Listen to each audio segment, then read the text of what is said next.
Sesaat lagi Anda akan menyaksikan indahnya Ramadan yang dipersembahkan oleh didukung oleh Anda akan menyaksikan indahnya Ramadan yang dipersembahkan oleh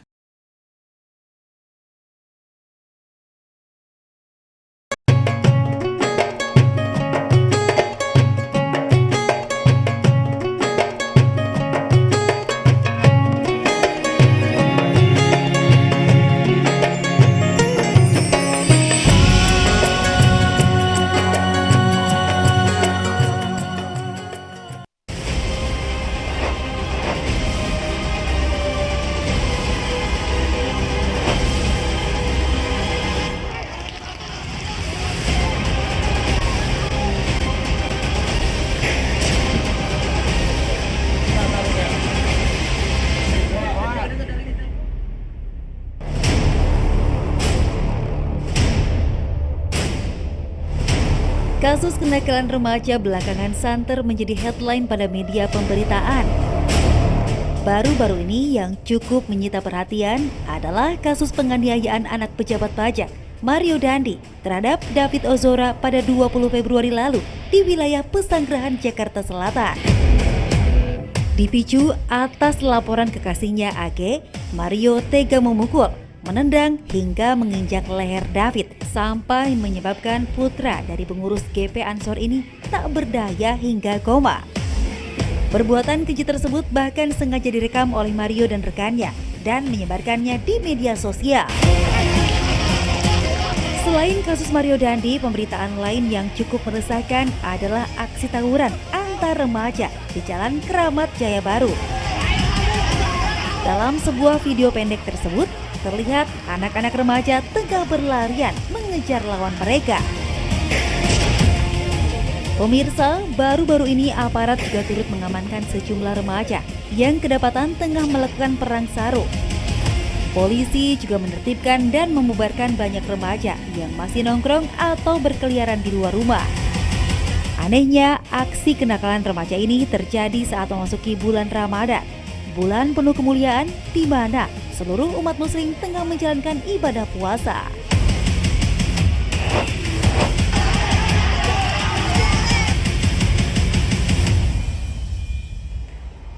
Assalamualaikum warahmatullahi wabarakatuh. Pemirsa TV One, indahnya Ramadan, baru saja kita menyaksikan bagaimana kekerasan remaja yang sekarang ini semakin mengagetkan kita. Bukan hanya kenakalan, keisengan, kejahilan, tapi merupakan sebuah tindakan yang sungguh kriminal dan seperti penuh dengan dendam. Nah, ini membuat kita bertanya-tanya, apa yang membuat para remaja ini sampai tega melakukan hal seperti itu kepada sesama remaja, kepada orang lain, dan apakah ada orang yang kira-kira perlu kita tanyakan atau kita mintakan pertanggungjawabannya? Salah siapa remaja di sekitar kita menjadi begitu kejam? Nah, di indahnya Ramadan kali ini sudah hadir guru-guru kita di sini yang juga kita akan membahas berbagai macam hal. Ada Gusan, ada Ustadz Azhari, ada Kiai Sumarno. Assalamualaikum warahmatullahi wabarakatuh. Waalaikumsalam warahmatullahi. Saya mulai dari Ustadz Azhari dulu kalau begitu. Saya merasa paling remaja di Itu antara dia. Saya 17 tahun loh. Karena yang pakai sneakers cuma beliau aja. Keren lagi sepatunya.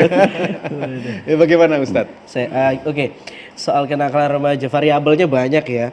Tapi satu diantaranya usia remaja itu kan usia eksplorasi jati diri. Ya. Mereka ketika mereka mengeksplorasi jati dirinya, mereka nggak butuh positif atau negatif. Yang penting eksis. Oh. Ini PR juga tuh. Iya. Yang kedua, mereka memasuki usia transisi di mana anak-anak bukan, dewasa juga bukan. Jadi ini yang membuat mereka gampang labil. Karena itu yang bisa dilakukan ya barangkali ya dari orang tua, kedekatan emosional, membangun kedekatan emosional kepada anak, misal dari sosok ayah kepada anak. Peran ayah itu luar biasa menurut saya. Kita lihat di Al-Quran, komunikasi terbanyak itu adalah komunikasi ayah ke anak. Ini orang komunikasi nih, Chris. Langsung berubah dulu. Komunikasi ibu ke anak itu cuma satu kali. Ibunya Siti Maryam kepada anaknya.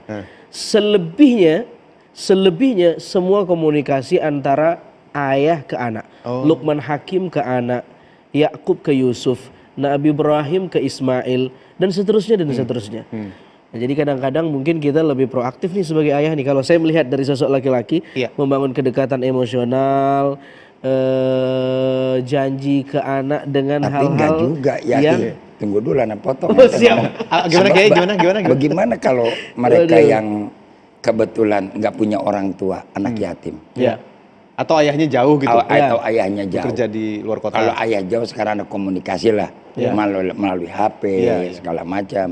Nah, tapi kalau mereka yang namanya single parent, ayahnya kabur gitu. Ayahnya kabur dan gak jelas di mana adanya. Nah, makanya tanda kutipnya bukan kedekatan fisik aja, kedekatan emosional. Hubungan yang melibatkan dua emosi. Ini ayah harus ayah kandung? Enggak. Atau sosok ayah? Enggak dong. Sosok ayah sambung? Bahkan kalau harus ayah kandung, banyak orang yang punya ayah tapi kehilangan figur ayah di rumah. Dia punya ayah tapi kehilangan figur ayah. Karena ayahnya pulang cuma say hello, apa kabar? Sehat, udah selesai. Dia nggak melibatkan kedekatan emosional kepada anak. Tentu tidak cuma ayah. Semua yang terlibat di rumah tangga, di keluarga. Ini satu gejala sudah terjadi adanya kebuntuan komunikasi keluarga. Iya, kalau kita besarkan lagi Kiai, bukan cuma kita lihat dari keluarga, kedekatan keluarga memang penting. Sosok seorang ayah, seorang ibu penting. Tapi kalau kita lihat dari kondisi sosial di sekitar kita, apakah memang ada perubahan sekarang yang membuat anak-anak ini menjadi begitu kejam? Satu tadi, dia ingin mengeksplorasi jati dirinya, tapi mereka nggak bisa mampu mengontrol emosi dirinya. Nah, maka di dalam Islam, justru Ramadan itu mengajarkan dan mendidik manusia mujahadatun nafs. Yakni adalah kita jihad, berjuang melawan emosi kita. Sampai Allah jelaskan, wa amma man khafa maqama rabbih wa nahan nafsa anil hawa fa innal jannata hiyal ma'wa. Bagaimana orang itu bisa mendapatkan kedamaian, ketentraman ketika manusia itu sudah mampu bisa mengontrol dirinya, emosi dirinya.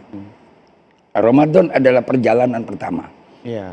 Edukasi yang paling tinggi. Bagaimana kita bisa mampu. Kalau hilang nilai Ramadan, maka hilang juga mereka.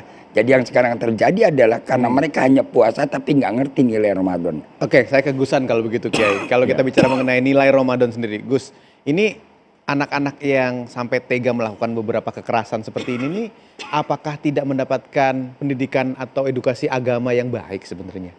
Saya kira permasalahannya ada pada yang namanya kriswah, krisis uswah hasanah. Jadi mereka mencari figur untuk di copy paste. Usia-usia itu adalah usia untuk mencari siapa yang mestinya saya buat contoh untuk bagaimana saya menjadi siapa. Nah, krisis uswah ini menjadi problem tersendiri ketika pola komunikasi dan juga pola pendidikan antara orang tua dan anak. Ini usia-usia sekarang ini itu teknologi ini kan cepat banget. Betul. Kadang-kadang kita seusia 8 tahun belum tentu kemampuannya seperti yang pada saat kita anak sekarang ini dibanding gitu kan? Dulu, ya betul. Nah, maka kalau misalnya orang tua tidak bisa mengejar kemampuan itu, maka dia akan diopeni oleh orang lain. Nah, jadi dia waktunya nih. Matang gitu. Jadi terlalu cepat. Jadi menurut saya karena memang kesalahan pada uswah yang tidak benar gitu kan. Nah, maka menurut saya hal yang terbaik adalah ketika ada koreksi bagi kita orang tua, walaupun tidak sepenuhnya harus ada hubungan. Kalau orang tuanya baik, anaknya menjadi baik kan belum tentu. Nabi Ibrahim anaknya atau seperti itu dan lain sebagainya kan ya. Nah, dan lain sebagainya, maka saya kira uswah itu paling penting. Kalau fasilitas yang diberikan begitu lengkap kepada anak ini berpengaruh nggak nih? Pengaruh. Gimana? Saya tertarik tadi di uswah krisis, prototipe apa yang mereka harus contoh. Saya kira ini penting banget. Karena itu ini juga tugas saya lah paling tidak para dai misalnya ya. Saya misalnya masuk di kalangan mereka, saya nggak pakai koko bro. Pakai kaos biasa, blazer atau outfit saya nggak begini gitu, lebih nyantai dan lain-lain. Karena dakwah itu dengan bahasa mereka. Bahasa mereka itu ya begitu. kalau kita saklek dan seterusnya, mereka kan bilang, lu kayak khutbah Jumat di sini. Iya, iya. Jadi Atau jangan-jangan ada ketidakrelevanan yang akhirnya dilihat nge-blend. oleh anak-anak. Akhirnya nggak ngeblend antara pola pikir kita dengan pola pikir mereka dengan asupan teknologi yang sangat cepat. Oh iya. Nah, ini akhirnya komunikasi yang nggak ngeblend jadinya. Betul. Iya. Nggak ngeblendan inilah yang membuat Kiai yang lebih senior bisa ngeblend nggak nih? ya, maaf ya Kiai, maaf. Yang lebih senior kalau ketemu dengan anak-anak remaja itu gimana? Rabbika bil hikmah wal mau'izatil hasanah wajadiluhum billati hiya ahsan. Bagaimana mempergauli mereka dengan cara yang tepat. Ahsan itu yang tepat. Yakni ada kondisional. Jadi biar mereka bisa beradaptasi. Anak sekarang ini terjadinya tawuran, kemudian mereka berkelahi kelompok dengan kelompok gengnya. Jawabannya pertama adalah tadi karena kurang edukasi moral. Ya selama ini kan kita sadari kalau kita bicara edukasi moral, edukasi yang berjalan di negara kita kalau kita boleh koreksi hanya transfer knowledge, kurang pendidikan budi pekerti, kurang pendidikan agama, sehingga inilah bagian yang terjadi ketika kita mengambil jalan itu. Dan yang kedua, ya, bagaimana mereka ini kita bentuk menjadi remaja yang eksis. Sekarang ini kan mereka mengeksis dengan emosionalnya, bukan eksis lagi dengan intelektualnya, bukan eksis lagi dengan skill dan keterampilannya. Nah, apa sebabnya? Yang kedua adalah kurang contoh. Kurangnya contoh tadi. Contoh yang kurang. Banyak orang pandai memberikan contoh, tapi nggak semua orang bisa menjadi contoh. Nah, bagaimana kita bisa menjadi contoh di tengah-tengah mereka? Kita lihat kisah Nabi Allah Nuh alaihissalam. Bagaimana Nuh gagal mewujudkan anaknya yang bernama Kan'an untuk sebagai penerus, bahkan dia sendiri menjadi perintang dalam kehidupan rumah tangga dan dakwanya Nabi Allah Nuh alaihissalam. Ini luar biasa. Kenapa? Karena di situ kurang ada contoh. Bapaknya oke, istri dan kalangan keluarga kurang menjadi contoh. Sekarang di tengah dunia digitalisasi, mereka banyak contoh-contoh yang mereka ambil. Sementara di tengah keluarga tidak ada contoh yang positif. Baik Kiai, kita tahan sampai di situ dulu. Menyambung juga nanti di segmen selanjutnya dari apa yang tadi Kiai katakan mengenai digitalisasi. Tapi sebelumnya kita ambil kesimpulan sedikit dari guru-guru kita yang sudah menyampaikan tentang kekerasan remaja ini, bahwa kita penting sekali untuk bisa menjadi contoh dari mereka, orang-orang tua, dan juga bagaimana kita membahasakan dengan apa yang selama ini mereka lakukan, sehingga ketika kita mengasih tahu, memberikan nasihat, memberikan masukan, mereka bisa mengerti. Bukan cuma sekedar kata-kata yang keluar, tapi kata-kata yang masuk ke hati. Itu tekniknya berbeda. Dan juga perbuatan. Nah, yang tidak kalah penting juga bagaimana mencontohkannya dari kegiatan kita sehari-hari, termasuk dari dunia digital atau dari sosial media yang sepertinya sekarang ini sosial media itu seperti menelanjangi orang yang menggunakannya. Ini membuat kita menjadi semakin bingung, semakin heran, semakin bertanya-tanya ada apa dan bagaimana kekuatan sosial media ini dan bagaimana cara kita untuk bisa menghandle-nya. Nah, itu akan kita bahas sebentar lagi, jangan kemana-mana, tetap bersama kami.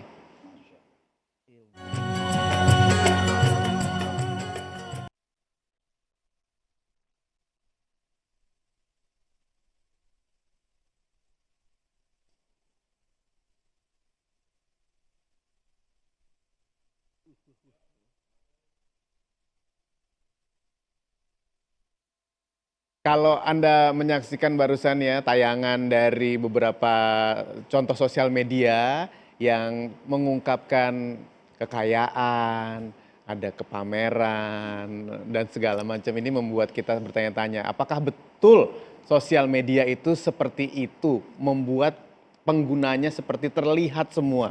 Dan apakah sebenarnya yang bisa kita petik dari pelajaran seperti ini? Kembali di Indahnya Ramadan, saya Hilbram Dunar bersama dengan guru-guru kita di sini. Saya mulai dari Kiai Sumarno kalau begitu. Kiai, sosial media sebenarnya kan ditujukan untuk kita bersosialisasi, berhubungan, bertemu dengan teman lama, kerabat. Tapi sekarang dijadikan ajang pamer. Sehingga kesannya justru jadi negatif. Kalau Kiai melihat seperti apa? Begini, kita bicara teknologi dulu. Teknologi ini kan merupakan satu keniscayaan yang nggak bisa kita hindari. Jadi kita nggak bisa menyalahkan alatnya dan teknologinya. Itu alat. Ini yang salah adalah karena manusianya. bahasa kita keren bilang sekarang gaptek, gagap teknologi. Jadi apapun mereka ingin angkat semua di atas teknologi, di atas sosial media. Jangankan materinya, hartanya, jabatan, kedudukannya. Kalau perlu isi dalam perutnya juga dikeluarin. Ya inilah orang sekarang begitu. Kasih lihat semua. Kasih lihat semua. Ya memang inilah kita sudah berada di zaman dunia digital. Adalah kita hidup di era dalam kaca, gitu, semuanya terbuka.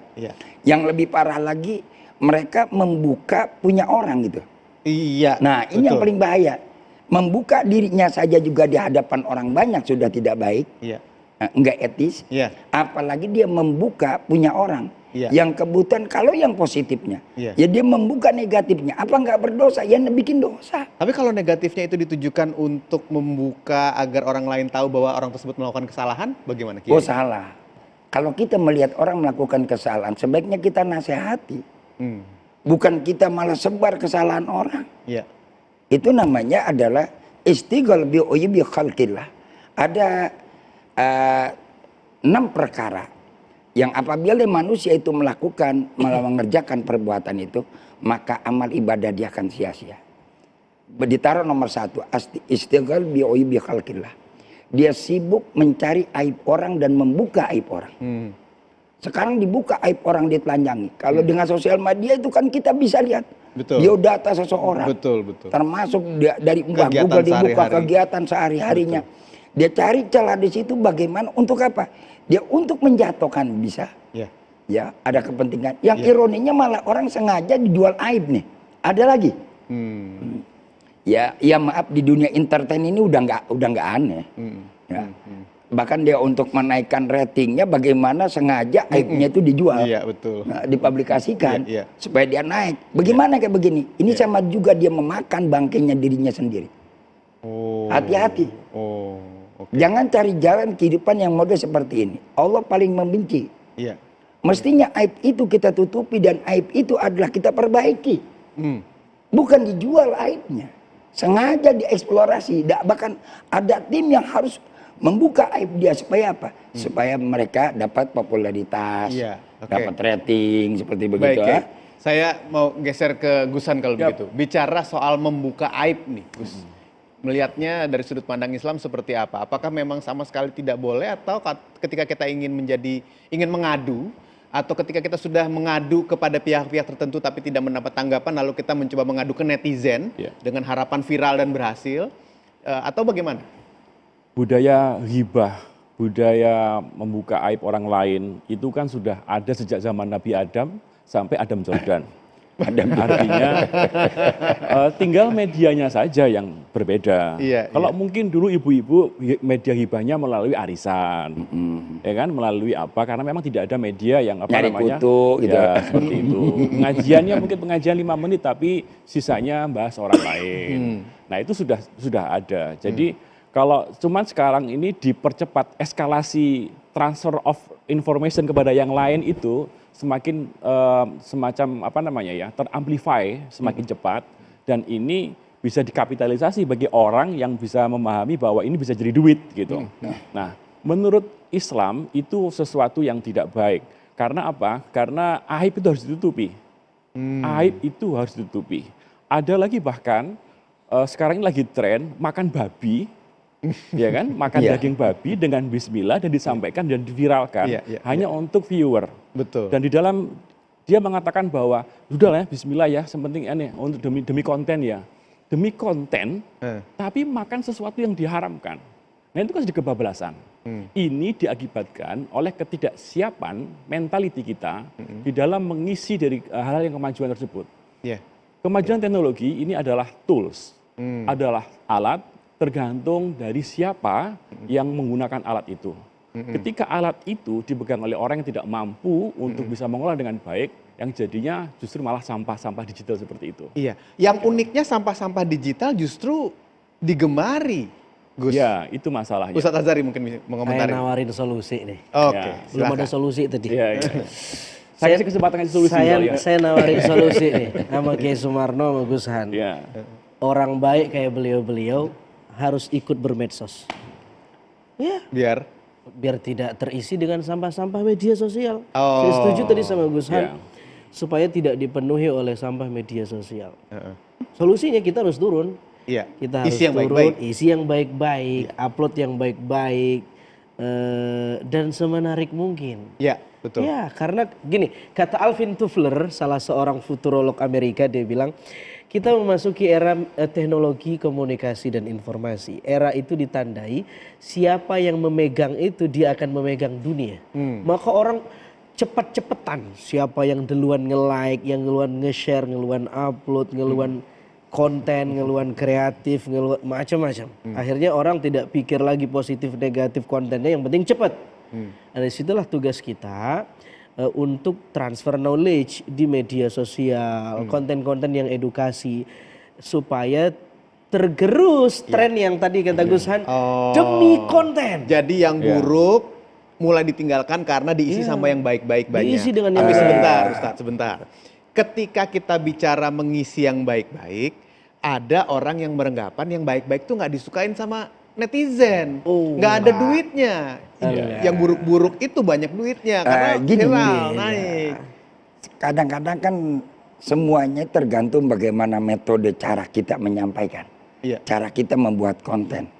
Ketika kita lihat konten ini seperti kayak begini, memviralkan bagaimana cara dia makan, bagaimana kita bikin konten, cara makan dengan baca doa, cara makan dengan baca bismillah, yang kita makan adalah makanan yang halal, di tempat yang baik. Contoh kayak gini deh, kita duduk sila, lalu kemudian makan sama-sama, lalu kita baca doa. Setelah baca doa kita nikmatin itu makanan, habis makan kita baca doa lagi. Ada satu nilai kebersamaan, keguyuban, itu akan dilihat oleh orang. Dan memang itu jarang, belum ada. Iya, jadi kalau bentuk kreativitasnya benar dan baik, juga tetap akan ditonton dan bisa akan viral. Bro, ini hukum alamnya, tidak semua di tempat yang nggak baik orangnya nggak baik, mesti ada yang baik. Tidak semua di tempat yang baik orangnya baik, mesti ada yang nggak baik juga. Jadi nggak mungkin semua netizen itu nggak baik, nggak mungkin. Buktinya saya suka dengan konten jenengan di media sosial, kontennya bagus. Amin, amin. Al-Quran kasih contoh, ada satu masyarakat yang nakal sekali, semua nakal, diutus Nabi mereka bunuh. Masyarakat itu disebut Antakya. Dia di surah Yasin kita populer baca. Tapi yang menarik ada satu part ayat, wajah amin aqsal Madinah rajulu yas'a. Ada satu pemuda yang di screenshot oleh ayat itu, pemuda ini satu-satunya orang yang mengimani ajakan Rasul. Al-Quran pengen bilang, tidak semua netizen itu buruk. Nama pemuda itu Habib An-Najjar. Habibun Najjar. Ada pasti orang netizen yang tipologinya Habibun Najjar. Dia yang menerima dakwah, dia yang nge-like dakwah, dia yang nge-share dakwah.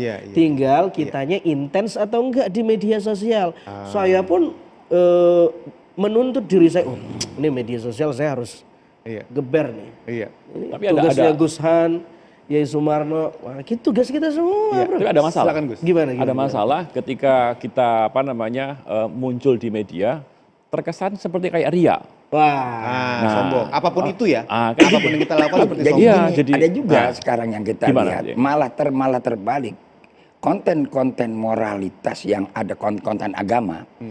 Malah sekarang terjadi kalau saya melihat, makanya kita yang jadi anehnya, untuk menyerang satu kelompok, satu aliran, satu paham. Sehingga orang segen nontonnya gitu. Nah inilah yang paling tengiknya di sini nih. Jadi serang-serangan ya. Jadi main serang-serangan. Iya. Jadi orang berpikir, ini kok agama yang ini bilang bid'ah, ono bilang sunnah, yang ini bilang boleh, ono bilang perkara yang kecil aja. Mau salah hal-hal yang begitu, udahlah itu kan nggak prinsip. Ya. Mari kita bicara moralitas secara global. Bagaimana kita revolusi mental, bagaimana revolusi akhlak dengan konten-konten agama ini. Nanti kalau lama-lama, misalnya itu dibiarkan debat terus seperti itu, nah kan terjadi namanya religion fatigue, kecapean orang dalam beragama. Nah, dan itu akan menjadi sesuatu yang akan nyata kalau misalnya dibiarkan terus. Nah, makanya kenapa di negara-negara maju, negara-negara sekarang ini sekuler, disebabkan oleh itu. Mereka jenuh dengan perdebatan-perdebatan nggak penting. Ya kan? Nah, akhirnya dia melihat, aku nggak ngurusin agama, di negara sana nggak ngurusin agama, tapi lebih maju. Ya kan? Tapi lebih modern dan sebagainya. Nah, bagi orang yang mungkin tidak semuanya seperti Pak Kiai sama Ustadz, orang-orang yang selama ini mungkin awam, ya sudah ambil aja yang ringan saja. Ternyata beragama malah bikin masalah nih. Iya. Saya mau ambil dari religion fatigue, kelelahan beragama, sama dari komentar netizen.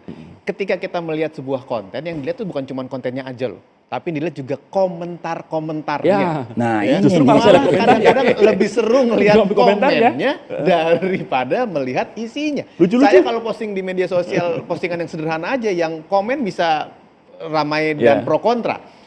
Ustadz, apa yang kita harus lawan kalau melihat ada komentar-komentar seperti itu, dan bagaimana kita berkomentar di media sosial? Jangankan bikin konten dulu ya, komentarin dulu aja deh. Itu bagaimana? Ya, kita nggak bisa nyenengin semua orang, termasuk nyenengin semua ini netizen, nggak bisa. Nah, cuma edukasinya buat netizen, karena kita di alam demokrasi, karena kita bebas berbicara, orang kadang-kadang suka nggak bisa bedain mana free of speech dan hate speech. Menarik. Pokoknya aja. speech aja ya. Pokoknya speech aja, ternyata hate speech. Komentar tapi hate speech. Nah, ini menarik, makanya Nabi pernah ditanya ciri-ciri muslim itu apa? Nabi tidak bilang dia yang tahajud, yang sholat, dia yang zakat. Nabi cuma bilang dia yang tangan dan mulutnya nggak usil sama orang. Dalam konteks hari ini dia yang mulut komentarnya dan tangannya ngetik komentarnya, ya tidak membuat usil ke orang lain dan tidak membuat emosi orang lain dan seterusnya. Karena itu bukan hanya perlu tidak gagap berteknologi, tapi juga perlu cakap berteknologi. Kalau tidak gagap itu di sini kita. Tapi kalau cakap itu di emosional kita, di mental kita dan seterusnya. Walhasil, ya kita harus ngonten, bro. Nah, iya. Oke. Konten. Nah, sekarang pertanyaannya Kiai Sumarno punya nggak media sosial yang bagus nih? Abis ini saya ke Kiai Sumarno ya. Kiai Sumarno terutama membahas ini, Kiai. Ketika kita bicara mengenai netizen yang berkomentar, ini seringkali sepertinya bisa membawa atau mengarahkan opini publik. Sehingga bisa mengubah keputusan yang tadinya mungkinnya mau ke A jadi ke B. Ya, yang tadinya mau ke B malah jadi ke C. Karena arahan dari netizen. Lalu adalah usaha-usaha untuk setiap kasus netizen yang bergerak supaya mengarah ke sebuah keadaan. Tahan. Anda juga tahan. Ini guru netizen. Ya, minum dulu tehnya, kopinya, makan dulu, terus lanjutin sahurnya. Masih ada waktu sahur. Kami akan segera kembali dengan jawaban Kiai Sumarno sesaat lagi. Jangan kemana-mana.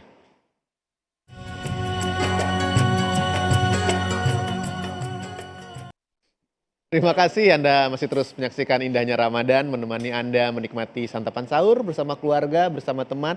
Sendiri juga nggak apa-apa, yang penting hatinya selalu hangat. Saya langsung ke Kiai Sumarno tadi. Bagaimana Kiai melihatnya? Netizen itu memang udah seperti kayak malaikat, saya bilang. Waduh. Artinya selalu ngintip, ngeliatin, dia kayak Rocky sama Atit aja dia. Iya. Sampai bisa mengarahkan pendapat dari masyarakat. Inilah kecerdasannya kita.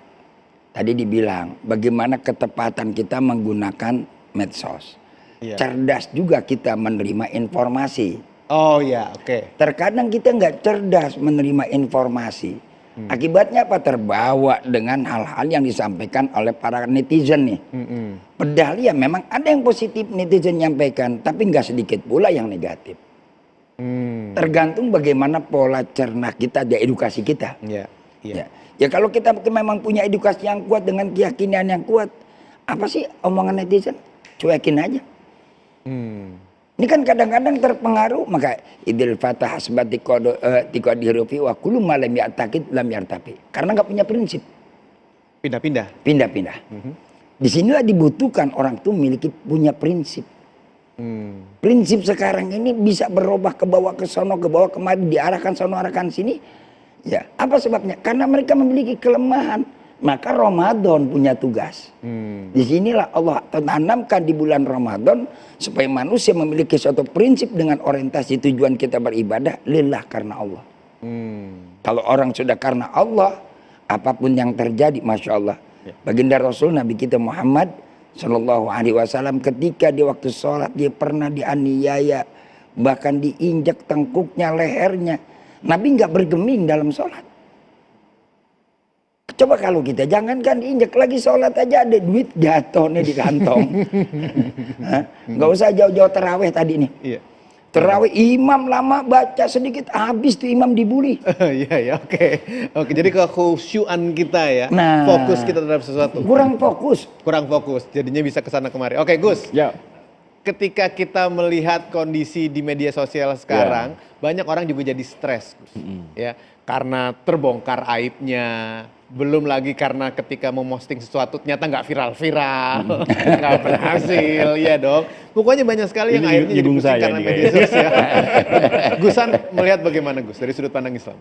Ya, saya melihat budaya hasut menghasut dan kaitannya dengan netizen dan kaitannya dengan teknologi digital dan sebagainya. Ini saya kira budaya hasut ini kan juga, kalau zaman dulu tidak ada digital, tidak ada internet, tidak ada WA, tidak ada perang Uhud itu kalah karena apa? Karena hasutan. Karena pasukan-pasukannya dihasut, kenapa nggak ambil rampasan perang, kenapa nggak ini, kan terhasut seperti itu. Artinya konsep pola hasutan itu sudah ada dari awal. Nah sekarang ini dipercepat dengan adanya teknologi yang sekarang ini ada.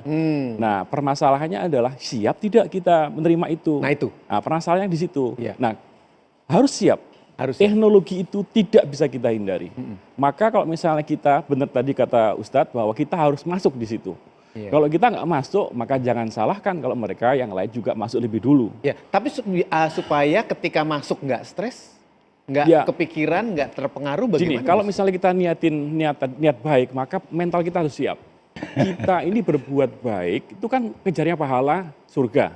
Amin. Kalau misalnya memang kita hanya kok langsung pasti berhasil, ngapain kita semuanya seperti itu kan? Pertanyaan pribadi, sebenarnya pertanyaan pribadi. Gitu. Nggak ada prosesnya. Nggak ada prosesnya. Dan makanya di sinilah perlu doa. Ya, prosesnya itu yang jadi nilai. Hasidin, tidak hasad.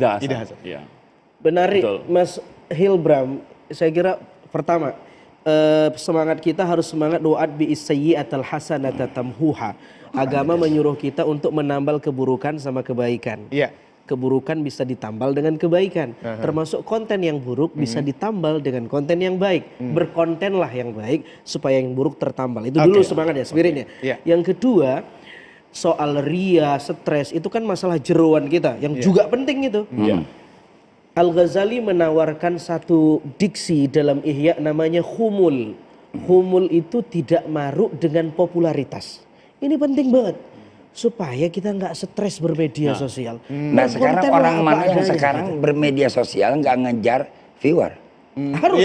Nah ini ya jadi Harus situ. begitu. Nah ketika orang itu udah punya orientasi mengejar viewer inilah, humulnya hilang. Ya makanya itu yang harus dijaga. Jadi jangan ikut algoritma medsosnya, tapi ikut algoritma Al-Ghazali. Iya betul. Humul. Iya. Kita mengharapkan seperti itu, tapi tidak semua orang harus mengerti itu. Karena terus terang aja ada tawaran manis ketika viewer kita banyak, kan tahu sendiri. Cuan ya. Nah ada cuannya. Baik. Kiai, saya langsung mau ambil dari kata Kiai lagi tadi. Ya kan kita harus mengikuti kata Kiai ya. Mengikuti tawaran manis ya. Kita ngomongin yang manis-manis aja gimana sekarang? Boleh. Ada. Kita ngomongin soal kurma yang manis. Ya. Ada apa dengan kurma di bulan Ramadan? Dicari-cari banyak orang. Kita lihat dulu liputannya. Berpuasa memang identik dengan sajian takjil, salah satunya buah kurma. Umat muslim antusias berburu kurma untuk dijadikan menu berbuka puasa. Kawasan Masjid Sunan Ampel, Surabaya contohnya. Pada bulan suci Ramadan, ramai dengan kios-kios penjajah kurma. Salah satunya adalah Pusat Kurma Lawang Agung yang menyediakan sekitar 20 varian kurma yang diimpor khusus dari negara kawasan Timur Tengah seperti Arab Saudi, Irak, Mesir, Palestina, hingga Tunisia. Ini untuk ngasih ke teman-teman sama untuk makan sendiri. Takjil gitu ya? Iya. Buat buka puasa ya? Iya. Ini tadi cari kurma apa ini tadi di sini? Ini sukari. Sukari, iya. Biasa cari di sini ya, Pak? Iya, biasanya cari di sini. Jenis kurma yang paling banyak diburu adalah jenis kurma sukari dan ajwa dari Arab Saudi. Di samping harganya terjangkau, yakni sekitar Rp50.000 per kilogramnya, teksturnya juga rasanya lembut dan manis. Walaupun di rumah saya kurma tuh selalu ada. Karena istri tuh selalu mengkonsumsi kurma. Jadi nggak bulan Ramadan juga tetap makan kurma. Tapi lebih manis istri Anda atau kurma Anda? Istri dong. Oh istri. Okay. Apalagi istri sambil makan kurma. Double manis. Lagi Ya kan? nonton masalahnya. Bahaya ntar digembok pulang. Iya bener. Nah, tapi kurma ini di bulan Ramadan seperti jadi makanan pokok dan harus ada. Padahal kan buah impor ini sebenarnya ya, tapi harus ada. Menjadi kewajiban ketika kita datang ke rumah orang juga harus ada kurmanya kalau bulan Ramadan, nanti kalau juga Idul Fitri. Ustaz Azhari, sebenarnya apa yang membuat kurma menjadi dekat sekali dengan Ramadan? Iya, yang pertama karena momennya Ramadan. Yang kedua, kurma ini khas makanan Timur Tengah ya, dengan nuansa Ramadan yang sedang kita cicipi. Sebenarnya titik temunya itu apalagi tidak hanya soal komoditi Timur Tengah, tapi memang Nabi menyunahkan kita berbuka dengan kurma dan seterusnya. Walaupun misalnya kalau kita kebetulan nggak punya kurma, kita bisa ambil beberapa buah khas kita punya dari negara kita yang manis-manis juga. Gitu. Apa tuh? Banyak. Kelapa itu kan bagian apa? Kolak. Kalau kolak chemical. Yang otentik manis, yang hulwah ya, manisan. Tapi bukan manisan yang gulaan, bukan. Manisan yang original dan seterusnya. Dan ini apa namanya? Kekayaan yang Allah berikan di setiap negara masing-masing. Nah, salah satunya kurma. Kalau di Timur Tengah, di kita mungkin ada yang lain dan seterusnya. Dan kelebihan korma ini begini. Satu, memang itu adalah yang disukai dan dimakan oleh Rasul. Dia memiliki kalori yang cukup bagus dan tidak mengandung zat gula yang tinggi, walaupun manis. Ini kita bicara ingredients ya? Iya. Ya. Jadi jangan dilihat karena kenapa Rasul menyukai. Di balik Rasul menyukai ada sesuatu yang tersirat di tempat di makanan tersebut yang tidak bisa dilihat dan diraba oleh kaca manusia. Oh ya? Nah, ketika dia rasakan di situ lihat. Coba kita makan korma. Berbeda manisnya korma dengan kita makan jambu. Beda. Namanya juga beda buahnya. Efeknya setelah itu berbeda. Makan durian juga manis. Iya betul. Tapi setelah makan durian, Allahu Akbar. Iya. Ya kita nggak salahkan buahnya, nggak semuanya. Tapi kalau makan korma, nggak yang tua, nggak yang muda, nggak yang sehat, nggak yang sakit, pasti bisa dimakan. Oke, Gusan, ada nilai filosofisnya nggak di dalam kurma ini? Ada 3 hal ya, kenapa orang mengkonsumsi kurma di bulan Ramadan. Satu dari nilai historicalnya, bahwa ini bisa memiliki nilai positif bagi kita, bahwa rangkaian sejarah Islam dengan yang ada di Mekah sana itu nyambung. Kan ada nih agama di luar kita misalnya tapi menggunakan ikon-ikon yang justru malah jauh di tempat lahir mereka begitu. Itu sisi histori bahwa kita ini agama yang memiliki historical yang kuat dan sanadnya jelas. Gitu. Kesimpulannya kuliner bisa menyambung kepada titik pusat dalam dakwah itu. Yang kedua ingredient sudah dijelaskan sama Kiai bahwa memang kandungannya itu membuat puasa semakin semangat, gitu kan? Sehat juga di badan kita. Sehat. Yang berikutnya tadi ingredient, terus historical, sama yang satunya lagi budaya. Ya, di budaya. Maka saya punya sesuatu yang menarik ya. Ketika Kanjeng Nabi Rasulullah SAW itu makan selalu pakai tiga jari, ya kan? Sunnahnya kan 3 jari. Kenapa kok 3 jari? Karena dimakan kurma. Karena di sana biasanya makannya kurma. Tapi kalau misalnya kita tetap 3 jari, kalau yang dimakan bubur ayam, bagaimana? Ya nggak masuk. Ya kan gitu. Artinya ada sesuatu memang sunnah-sunnah Rasulullah itu secara tekstual dan secara kontekstual kita harus bedakan. Jadi tidak harus sesuai seperti yang disampaikan misalnya Nabi Muhammad SAW tinggal di Mekah, tinggal di Madinah yang sangat panas. Mungkin cocok dengan jubah. Oh iya. Ya kan? Cocok dengan baju yang mungkin longgar gitu kan karena situasinya panas. Bisa jadi Nabi Muhammad ketika seumpama lahirnya di Solo pakai belangkon bisa jadi. Betul. Ya kan? Betul. Artinya kita harus bisa bisa membedakan antara mana culture, mana religion. Nah, itu menurut saya Ramadan ini bagus menjadi momentum pengikat kita bahwa kita punya historical sanad yang kuat bahwa ini adalah nyambung dari mulai titik 0 sampai sekarang. Hanya kurma atau sebenarnya ada buah-buahan lain juga yang nyambung secara historis, secara budaya? Buah tin. Ya, buah tin tapi kurang populer buah kan. zaitun dan seterusnya. Saya kira ada beberapa. Oke. Tapi yang menarik. Nabi pernah tanya kepada para sahabat, tahukah kamu pohon yang karakter pohon itu mirip dengan karakter orang mukmin? Ibnu Umar menjawab ketika Nabi bertanya seperti itu, pohon itu adalah pohon kurma. Jadi pohon kurma itu filosofinya kita bisa ambil sebagai orang mukmin. Satu, kuat. Pohon kurma itu ditanam di lumbung pasir dan ditutup dengan batu. Baru tunasnya tumbuh. Jadi semakin ada tekanan semakin tumbuh. Jadi ini mukmin harus kuat, sekuat kurma, tangguh. Yang kedua, penuh kebaikan. Ada banyak nutrisi dalam kurma.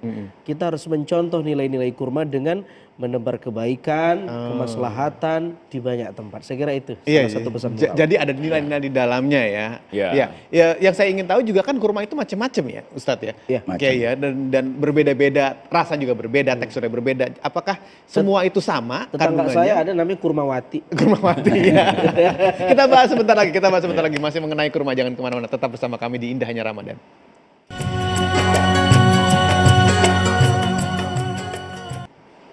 Makin menarik pembahasan kita tentang kurma dan juga mungkin menemani Anda yang sedang menyantap kurma sekarang menjelang imsak. Saya tadi bertanya ke Gusan, ke Ustadz dan juga ke Kiai di sini soal jenis-jenis dari kurma sendiri kan macam-macam tuh. Apakah semua punya faedah yang sama, nilai historis yang sama, dan mungkin juga ada faktor-faktor pembedanya apa? Ya, yang jelas yang ada hadisnya adalah kurma ajwa. Itu karena itu memang kesukaannya Nabi besar SAW. Bahkan ada hadis yang mengatakan bahwa barang siapa yang memakan kurma ajwa 7 butir dalam sehari, maka dia akan terbebas dari sihir. Ya kan? 7 butir. Kenyang banget ya. 7 butir. Ya. Artinya kurma ini adalah alat, adalah benda yang bisa memberikan khasiat ketika ada iman. Jadi kalau misalnya kurma ini dimakan oleh orang lain, ya nggak ada faedahnya karena tidak ada iman. Ada value-nya di situ. Maka keutamaannya orang-orang yang bulan Ramadan ini itu mengkonsumsi kurma ya karena memang ada ingin mendekatkan, merasakan feel-nya gimana caranya jadi nabi kan gitu. Gitu. Ustaz Zari, singkat saja. Ya, kurma itu ada yang kasih anotasi begini. Walaupun bukan dari bahasa Indonesia, tapi dia bilang kurma itu asal katanya dari 3 huruf K, Roma, maknanya mulia. Jadi penuh dengan kemuliaan. Karena itu bukan hanya nilai historisnya yang mulia, nutrisi di dalamnya juga penuh dengan kemanfaatan yang luar biasa. Ya, Kiai. Segala sesuatu yang dimakan oleh Rasul dan menjadi makanan yang disukai Rasul, maka makanan itu akan bukan sekedar memberikan nutrisi, tapi akan jadi benteng keimanan. Amin. Nah, ini yang paling harus kita sadari. Benteng keimanan kita ini rendah akhir belakangan ini karena banyak asupan-asupan yang masuk ke dalam tubuh kita. Satu dari hasil yang tidak jelas, makanan yang tidak jelas, dari produk yang tidak jelas. Nah, itu yang harus kita hindari. Maka di bulan Ramadan adalah merupakan satu bulan, mari kita tata makanan kita yang baik. Mari kita bentuk menu kita yang positif. Dari makanan agar nanti bisa melahirkan energi yang positif, energi yang baik, kita bisa melakukan perbuatan yang baik. Ya, dan itu bisa dimulai dari kurma. Ya. Baik, Kiai Sumarno terima kasih, Ustaz Zari terima kasih, Gusan terima kasih. Bagaimana kita melihat kemanisan dari kurma ini memberikan nilai yang manis juga buat kita dan juga sekaligus menemani Anda di santap sahur Anda di kesempatan kali ini. Saya ucapkan terima kasih Anda sudah menyaksikan Indahnya Ramadan. Insya Allah besok kita kembali bertemu, insya Allah dalam kondisi yang juga sehat, bermanfaat dan menemani Anda terus di bulan Ramadan ini. Saya Hilbram Dunar, wassalamualaikum warahmatullahi wabarakatuh.